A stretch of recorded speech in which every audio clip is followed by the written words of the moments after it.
Di tanah Jawa yang masih diselimuti kepercayaan lama, muncul seorang tokoh misterius yang tidak berdakwah dengan pedang, melainkan dengan seni. Dialah Sunan Kalijaga. Konon, sebelum menjadi ulama besar, Sunan Kalijaga dikenal sebagai Raden Said, seorang pemuda yang gelisah melihat ketidakadilan di sekitarnya. Ia memilih jalan berbeda, merampas harta orang kaya dan membagikannya kepada rakyat miskin. Namun jalan itu justru membawanya pada titik balik kehidupan. Suatu hari, ia bertemu dengan Sunan Bonang, seorang wali yang mengubah arah hidupnya. Dengan sabar, Sunan Bonang tidak menghakimi, melainkan membimbing Raden Said menuju jalan kebenaran.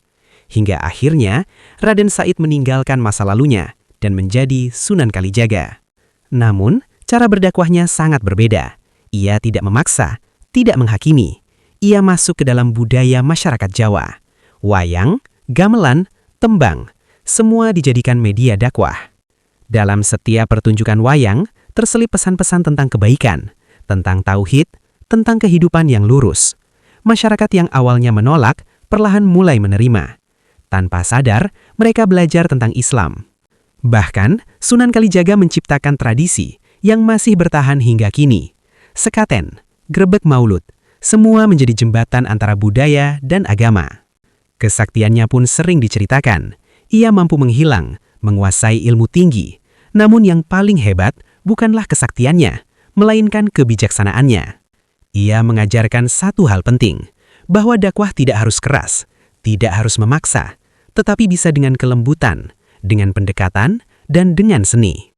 Hingga kini, nama Sunan Kalijaga tetap hidup dalam sejarah, sebagai ulama, sebagai seniman, dan sebagai jembatan antara dua dunia.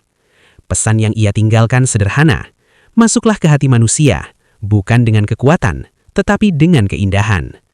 Karena terkadang, cara paling kuat untuk mengubah dunia adalah dengan cara yang paling halus. I saw that, Liam. It does sound spectacular. A real Parisian icon, known for its dazzling beauty and romantic atmosphere. Wow, I wish we could teleport there right now. Imagine zipping from museum to museum, hitting all the patisseries and seeing every single arrondissement. It certainly has its appeal, rushing to see everything, but there are also benefits to a more relaxed pace, you know? We could just wander through Le Marais, discover little cafes, and really soak in the city. But wouldn't you ever want the thrill of a packed itinerary, to conquer all the major sites and feel like we've truly done Paris? Perhaps for a day, my friend, but for the most part, I'm looking forward to savoring the moments. And who knows, maybe I'll discover the best croissant in a tiny hidden bakery while you're scaling the Arc de Triomphe. Maybe you will, Chloe, and maybe I'll bring you back a macaron from the top of Montmartre. Di tanah Jawa yang masih diselimuti kepercayaan lama, muncul seorang tokoh misterius yang tidak berdakwah dengan pedang, melainkan dengan seni. Dialah Sunan Kalijaga. Konon, sebelum menjadi ulama besar, Sunan Kalijaga dikenal sebagai Raden Said, seorang pemuda yang gelisah melihat ketidakadilan di sekitarnya.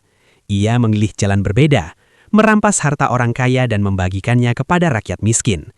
Namun jalan itu justru membawanya pada titik balik kehidupan. Suatu hari, ia bertemu dengan Sunan Bonang, seorang wali yang mengubah arah hidupnya.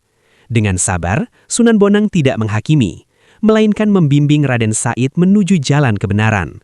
Hingga akhirnya, Raden Said meninggalkan masa lalunya dan menjadi Sunan Kalijaga.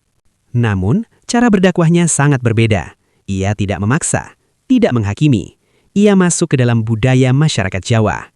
Wayang, gamelan, tembang, semua dijadikan media dakwah. Dalam setiap pertunjukan wayang, terselip pesan-pesan tentang kebaikan, tentang tauhid, tentang kehidupan yang lurus. Masyarakat yang awalnya menolak, perlahan mulai menerima. Tanpa sadar, mereka belajar tentang Islam. Bahkan, Sunan Kalijaga menciptakan tradisi yang masih bertahan hingga kini. Sekaten, grebek maulud, semua menjadi jembatan antara budaya dan agama. Kesaktiannya pun sering diceritakan. Ia mampu menghilang, menguasai ilmu tinggi. Namun yang paling hebat bukanlah kesaktiannya, melainkan kebijaksanaannya. Ia mengajarkan satu hal penting, bahwa dakwah tidak harus keras, tidak harus memaksa, tetapi bisa dengan kelembutan, dengan pendekatan, dan dengan seni. Hingga kini, nama Sunan Kalijaga tetap hidup dalam sejarah, sebagai ulama, sebagai seniman, dan sebagai jembatan antara dua dunia. Pesan yang ia tinggalkan sederhana. Masuklah ke hati manusia, bukan dengan kekuatan, tetapi dengan keindahan. Karena terkadang, cara paling kuat untuk mengubah dunia adalah dengan cara yang paling halus. I will, Chloe. Thanks for dreaming with me.